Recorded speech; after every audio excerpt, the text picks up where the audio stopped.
Students, let's understand now about models and kinds of these auxiliary verbs or models. So models, you know, already you might have studied and you might have gone through my videos, I hope. That is easy way to learn modals or models. Actually, the modals are nowadays, they are pronounced as models. So we will go with the term models. Models are the auxiliary verbs that help other verbs in the formation of sentences. Actually, models cannot stand on their own. They have to have another verb. That is the main verb, and they stand with the main verb and they help the main verb. So these kinds of auxiliaries or helping verbs there are two types. That is primary auxiliaries and modal auxiliaries. Modal auxiliaries are also known as helping verbs. Now come to primary auxiliaries. Primary auxiliaries are basically of three types. That is, they are in three forms. That is be, do and have. These three forms of primary auxiliaries are present. Okay. So be form means, be form is actually present in two ways. That is, it's available in the form of continuous tense, or it's used in the form of continuous tense, and it is used in the passive voice form of indefinite tense. So be form, you see, it is, am, are, were. These are the be forms of primary auxiliaries. Is, am, are, were. Now be in the continuous tense. One example is she is dancing. Here you see is the modal auxiliary of be form, and it is helping this main verb, that is dancing. Same way you can say I am playing. So there I am will be your modal auxiliary and playing will be your main verb. Now be form, be type of be form is, or you can say another type of be form is passive voice form of indefinite tense. Now what is this passive voice form of indefinite tense? I have got one sentence for as an example. You can see you are advised to work hard. So in the active voice you will say work hard. When you make it in a passive voice you will say you are advised to work hard. So here are is the be form and are is present with advised. Advised is the main verb and its are is the helping verb here. So you are advised to work hard. This is the passive voice form of be. Be is the primary auxiliary here. Now come to next primary auxiliary, that is do. Now do has got different forms, that is does, doing, done. Okay. Now do can be used in a negative sentence, it can be used in an interrogative sentence, or it can be used in an emphatic sentence. Now do in a negative sentence. You can see example, I do not hate anybody. That is a very, very positive sentence, but it's here you see do is written in a negative form with not. I do not. So it's a very, very negative, it's a positive sentence written in a negative form, that is a negative sentence. I do not hate anybody. So do is the primary auxiliary here and it is used with not. Now interrogative sentence. Interrogative sentence, you know, how does he know you, with a question mark. So does is the primary auxiliary here and it's used with the main verb, that is know. Now come to emphatic sentence. Emphatic sentence means a sentence which emphasizes upon something, which emphasizes upon the meaning or emphasizes upon something which the speaker wants to say. So you see here, he does know English. He does know English means it's a stress upon the fact that he knows English. To say he knows English is actually just saying that the person is knowing English. But when we say he does know English, does is the primary auxiliary used here, and does is emphasizing upon the fact know, that he is knowing. He is surely knowing English. So that's why does is used. So I hope you have understood the three forms of do. That is, do can be used in the as does, doing or done, and do is used in negative sentence. It's also used in interrogative sentence. It's also used in emphatic sentence. In these three ways it can be used. Now come to the third primary auxiliary, that is have. Now have can be used as has, having, or had. Now have is used in the perfect forms of sentence formation. Have is the perfect form of sentence formation. It's generally used. So we have a sentence here as an example. I had never seen the Taj before.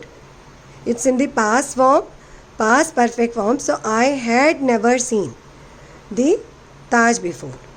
So you see, had is used, have in the have, past form is there, had, and I had is used with seen, which is the main verb. So I hope you have understood the perfect form of sentence where this have is used. So these are the three primary auxiliaries which are covered in this video: be, do, and have. Now come to your modal auxiliaries, which are also called as helping verbs. Modal auxiliaries, also known as helping verbs. They are actually more in use and as a helping verb. Now modal auxiliaries are used in different types, like they are used in as modals of permission. Today in this video I am covering only about the modals of permission. Means whenever you need permission from a person, generally we need permission from our bosses, we need permission from our teachers, we need permission from our parents. So when we use these modals, that is modals of permission, then we can use in these three forms, that is may, can, and could. And these modals of permission are generally asked to a senior person or to elders. So we ask like in may form. May is actually a very, very formal way of asking. And like you can ask, excuse me, you can ask, may I have an ice cream? May I go to the cinema today? May I buy these shoes? So like this you can ask your parents also. It's a formal way of asking. Now can is actually an informal way of asking or informal usage of modal can. Can is informal usage, and you can ask to your friends also. Can we play together? I can do this work. Or you can say, can we go for a cinema? You can ask this to your friends. Excuse me. Now third is could form. In could form actually what happens? It's used in a more formal manner. It is a more polite way of saying than may. So it's used in past form also. It's formal and it's used in past form also. Like could we play? I could do this work. That is used in the past form. I could go for the cinema. I could work for you. I could dance. So all this may, can, and could, they are modal auxiliaries and they are used for permission. And they can be used either in formal, informal, or very formal situations. So I hope today you have understood about this in general, that is kinds of auxiliaries, in which there are two types: primary auxiliaries and modal auxiliaries. And then what are modals, which you have already understood from my previous videos. And in the primary auxiliaries you have be, do, and have. And in the modal auxiliaries, which are also called helping verbs, you can have first we are studying about, actually there are different types, different ways where you use, or in different situations we use. About these, their characteristics and types we have already studied in our previous videos. So this is actually a continuation of that video to make you understand in totality that what are the various kinds of modals. So we have modals of permission, that is may, can, and could. These are actually in your book, I think it may be given your first topic, that is modal of permission. So you can do some questions related to this and you can ask queries in that. Actually children, you can subscribe to my channel so that you can get good videos on a regular basis. Link is provided to you, and you can go in the likes and you can tell your queries. Whatever you could not understand, you can tell in that, and I will continue making good videos for you. And I hope that all of you are understanding what I am teaching you. And I hope that you have gone through my videos of science also, my videos of maths, and I'll be regularly putting for you videos during this quarantine period so that you can understand the maths topics, science topics and English topics very well.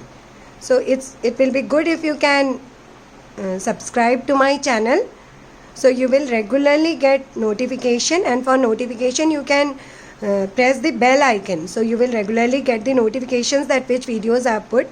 And on a regular basis I am trying to help you out with some good topics. If you have suggestions for some other topics of English, science or maths which you could not understand, so I will cover that topic also, and related to the topics which I have already covered, you can give your views and tell your problems, so that I can make more videos and I can make better videos for you and you can understand better.